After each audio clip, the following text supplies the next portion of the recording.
I'm Sean Albertson, and I approve this message. When was the last time you had a really bad customer experience? Yes. All the time, right? We have them all the time now. You can't remember all of them because they're happening so fast. I want you to picture in your mind the really bad one. The one you tell your friends on the weekends when you're out for drinks because you want their sympathy. Maybe yours was like mine. Maybe that bad experience, you tried to get some service, self-service through the mobile app or the website, or maybe one of those newfangled chatbots. No luck. So you knew you had to engage a human. So maybe you're waiting in the chat queue, or you pick up the phone. You hit that phone tree. You're bounding on numbers, yelling, representative, representative. You finally get through and you're hearing that horrible music and your call is so important to us. Finally get a person. Woohoo! Wrong department. You got to start all over again. This happens over days, potentially weeks or months. Customer experience is extremely hard. And it's something that we all struggle with. But here's the deal. In business, we're the ones creating those experiences for our customers. And I'm right there with you. I've been leading CX programs, customer experience programs for 20 years, and I've led them across marketing teams, from digital teams and call centers. I was doing research for my first book, and I ran across a statistic that scares me to death. 80% of customers say that the experience they have with your organization is as important as the products or services you sell. 80%. And yet those are the kind of experiences we're creating. The one that you tell bad stories about. The new customer experience organization, the organization in these days and times that wants to make it different and drive change, needs to think and act differently. And we need to think and act differently across people, process, and platforms. You have to align your people, refine your processes, then you design your platforms. Too many chase technology first and don't get the first two in order. CX is everyone's responsibility in an organization. Everyone is either increasing the experience or taking away from the experience from the customer. Sure, the phone team or the web team, they do a lot of the work. But your HR team, are they hiring people with a customer experience mindset? Is your finance department able to actually show you the financial value of creating better experiences for your company? It takes everyone to create great experiences. And yet, when it's everyone's responsibility, often it's no one's responsibility. And let me say that differently. When everybody takes their part of the customer experience and focuses on it, often there's no one really making sure that it's seamless. Our experience, like we described earlier and like we have in our mind, we're bouncing around from channel to channel, to department, struggling to find resolution. And technology is sometimes only making it worse, not better. Now, there's been a couple of things that have really changed my career, but the biggest one happened in 2008. Back in 2008, my kids were little. I have 3 boys, and they're now all grown and out of the house. But back in 2008, we took off to the mountains, Rocky Mountain National Park, specifically Moraine Park. Who's been there?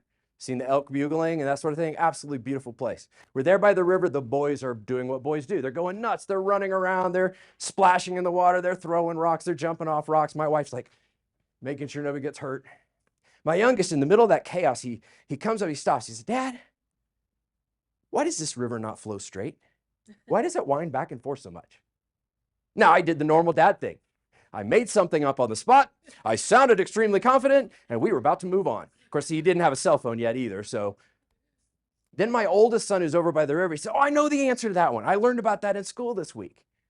The river flows and it hits rocks, and it has to go around them because it can't go through them. And then as it's turning, there's erosion. It picks up little rocks and he puts it in, and it winds back and forth. I froze for a second. Something hit me. A light went off from my genius son. I'd been doing CX for years, always focusing on how do we wow customers? How do we create amazing experiences? But he showed me, you can't do any of that if people are running into rocks. Because our customers are bouncing back and forth from channel to channel, hitting rocks. Our business rocks. Broken processes, poorly trained agents, technology that doesn't work right. We're creating those rocks for our customers, and they're banging their heads against them all the time and having to change direction. That's a challenge. The customer, we as customers, think about the entire journey, the entire experience. Businesses are designed in silos. Each channel or department is managed usually by a different leader who has their own priorities, who actually creates competition for limited resources and prioritization among the company. It's not easy.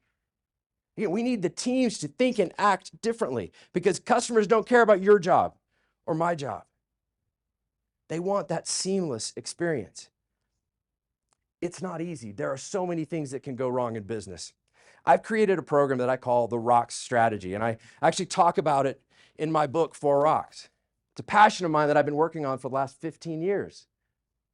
It really helps companies identify the most important and impactful issues they need to fix out of all the choices they have of where to focus. It uses data-driven approach from survey data, text and journey analytics, operational metrics, all with AI that brings the power together of that analytics. It can be used by organizations to focus on the right journeys, pulling together the right metrics, and ultimately create things like heat maps that really show the company and the executives who need to fund it where the important things are. Now, I'm a little bit passionate about customer experience, just a little bit. I had another issue with another company I was working with. I didn't even know about it. They sent me an email proactively. I read the email, said, oh, I didn't know that. Clicked the email, website had all sorts of great information. I still had questions, picked up the phone. Well, hello, Mr. Albertson. Are you calling about this? I see that's going on in your account. Yeah. No pounding buttons or yelling represented needed. They routed me to the right group. Agent says, yes, you're going to need to come in, unfortunately, but here's a link, schedule appointment, schedule the appointment, got reminders up to the event.